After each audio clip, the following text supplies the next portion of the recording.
I'm Dr. Robert Davis, family life educator and relationship coach, and welcome to UnBoxed, a frank and straightforward conversation about relationships. We're going to talk about family, church, workplace, and all other types of relationships. Join me for the next few moments as we unbox the power and potential of relationships and help you to live your best life.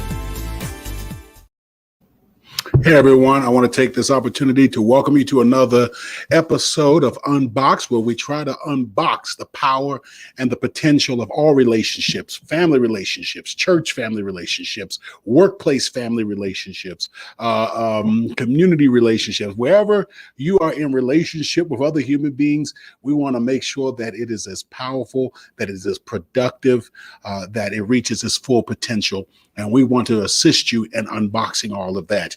One of the things that we do is we provide executive coaching as well as leadership training.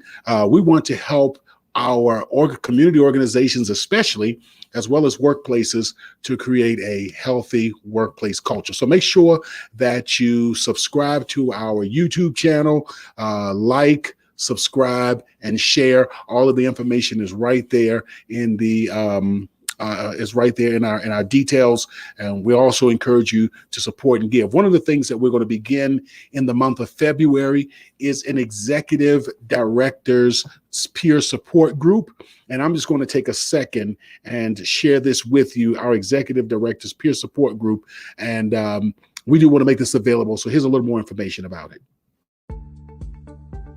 Community leadership can be hard, lonely, and stressful. So if you're an executive director, you're not alone. UnBoxed offers a dynamic peer support group where executive directors can share their hopes, questions, fears, and expertise in a safe, confidential space. For more information about our executive directors support group, email us or visit our UnBoxed website.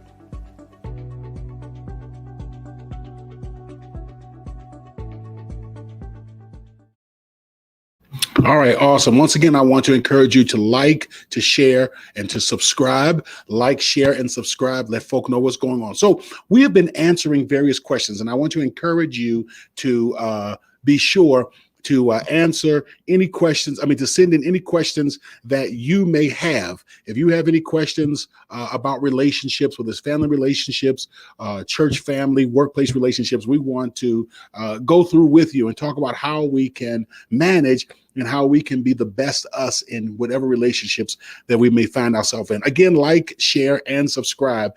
I want to share with you a question that has come in. And you can direct message us, or you can send your question right there to our address. It's info@swg-unboxed.org. And we will attempt to answer your questions on air. We get a lot of questions, and this one is a church family relationship question. So I'm going to go ahead and share with you. This comes from Alex. Alex lives in Illinois, and he asked, I am a member of a church of about 100 attending each week. Our pastor has been at the church for a little over 2 years, and he has to have everything his way. He is a dictator. Not only that, but he lies whenever he's backed into a corner. I've tried talking to the pastor, but he finds a way to flip everything back on whoever confronts him. I've been a member all my life, and I don't want to leave the church, but I can't stand how things are going. What can I do before I lose my sanity? Alex, welcome to the club. And you'll notice something. Every time a question comes in, I'll say very similar things. Welcome to the club. I don't know how to handle, the conflict at my job. Welcome to the club. Here's what's going on with my family. Welcome to the club. So this is going to be somewhat of a common theme. Welcome to the club. Before I go into Alex's question again, like, share, and subscribe. So let your friends know about the dynamic services that are provided right here at Unboxed. Share our website, and you can also contribute. Well, Alex, it is very difficult because pastors share such an important role in our lives. They are our spiritual mentors. They also provide religious services such as communion, the Lord's Supper, baptism, marriages. They bless or christen and dedicate our children to God. They marry us and they bury us. And so they serve such an integral part. And in many ways, and in many congregations, the pastor is an extension of our biological families. They are part of our family. And so when our pastors are doing these, are doing things that, are causing us stress, and are, conducting themselves in a way that is dishonest, when they are, and I tell you another thing, this isn't talked about here, but oftentimes churches end up taking sides as to which pastor they're going to support or not support. It can be very stressful. So I want to let you know that, Alex, I appreciate and I understand the level of stress that you may very well be under. And I'm getting a call. Let me just make sure that my audio is good. Got my audio good. Wonderful. If there are any technical issues, please make sure that you share them with us, post it so I can kind of see what's going on out there. Well, let me get into it, Alex. The first thing is you can't change your pastor. I want you to think about this. He is technically employed by God. And so if God can't change him, I'm going to be honest with you, neither can you. But I want to share another thing with you as well, Alex. It's really not your responsibility to change the pastor. And I know that it is emotionally taxing. It is difficult coming to a church week in, week out, and feeling that you're, feeling tension and stress because you're in a conflictual relationship with the person that is supposed to be providing you spiritual care.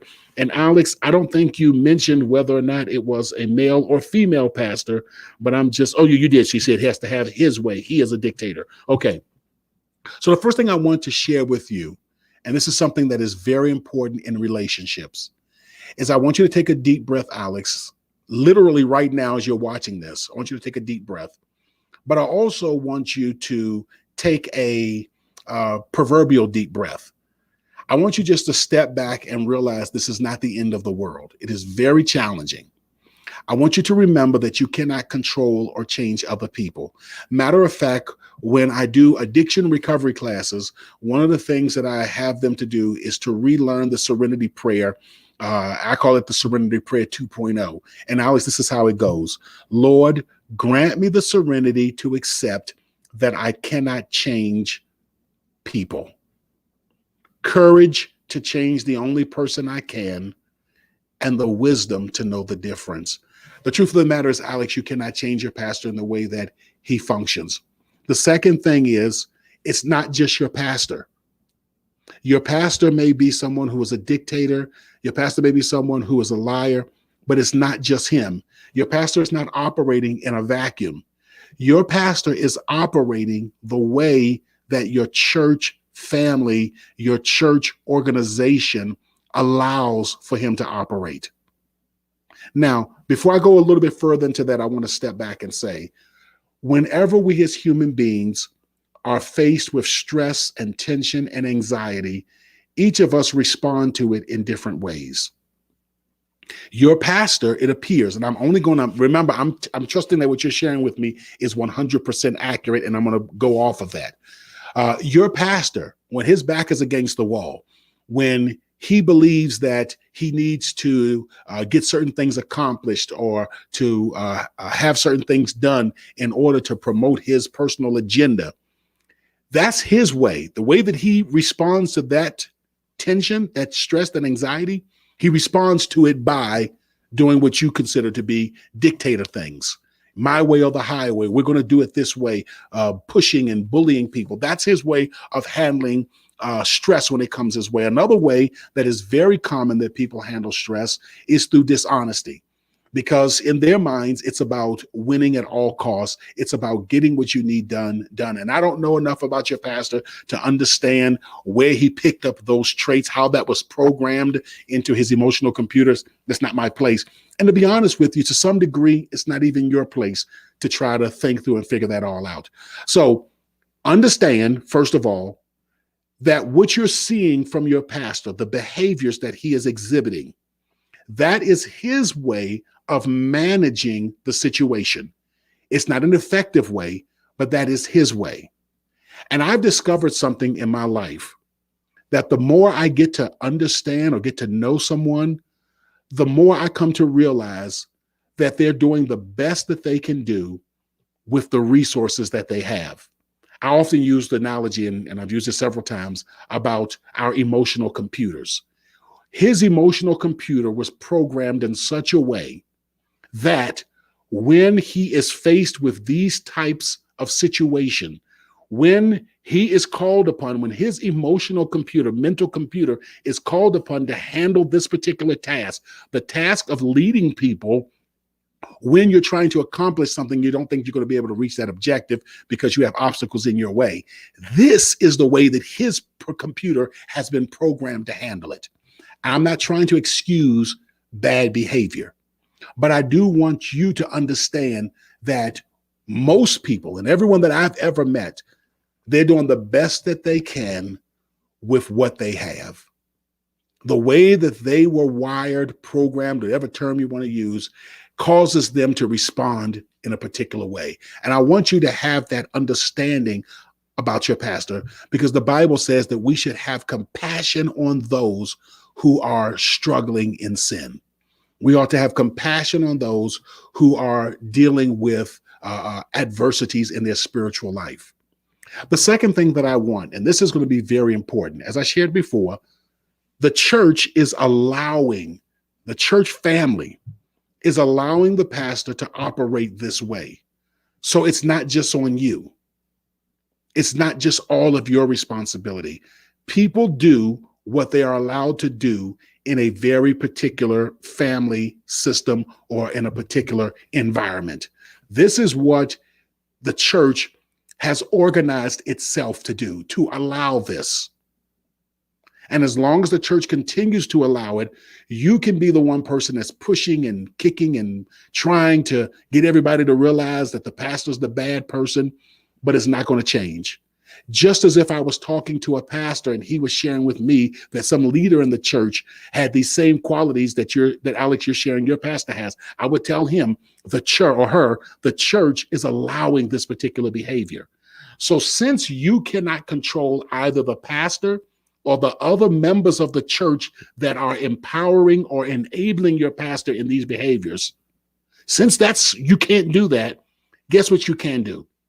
Lord, grant me the courage to change the only person that I can. That is, you can step forward and be intentional about being the best that you're going to be in this circumstance. As I've shared before, I don't agree with people leaving because they are dealing with certain difficulties. But So I'm sharing this with you because I'm expecting you to stay and in this difficult environment to be the best that you can be. That means that you have to ask yourself as I close, who do I want to be when I am relating with someone who is dishonest? Who do I want to be? Not what do I want to do, but who do I want to be when I'm relating with someone who's dishonest? Who do I want to be when I'm relating with someone who is pushy and dogmatic and demanding and throws tantrums? Who do I want to be? I can't change who they are, but I can be intentional about who I am going to be. So who do I want to be? Alex, who do you want to be? How do you want to govern yourself when you're in this? Do you want to fuss, cuss, and give them a piece of your mind? Do you want to pack up and say, I don't want to be in this environment anymore, I'm leaving and going to another church? Who do you want to be, Alex? And I want you to begin to think through who you want to be. There's a whole lot more that I could say about this, but if we can start right there, we're doing really great. Lord, grant me the serenity to accept that I cannot change people, courage to change the only person I can, and the wisdom to know the difference.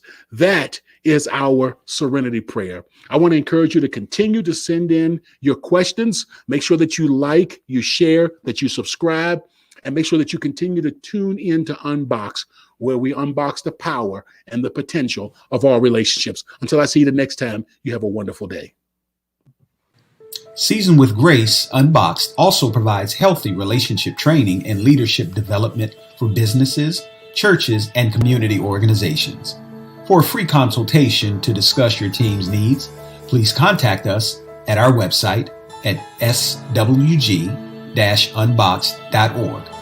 That's swg-unboxed.org.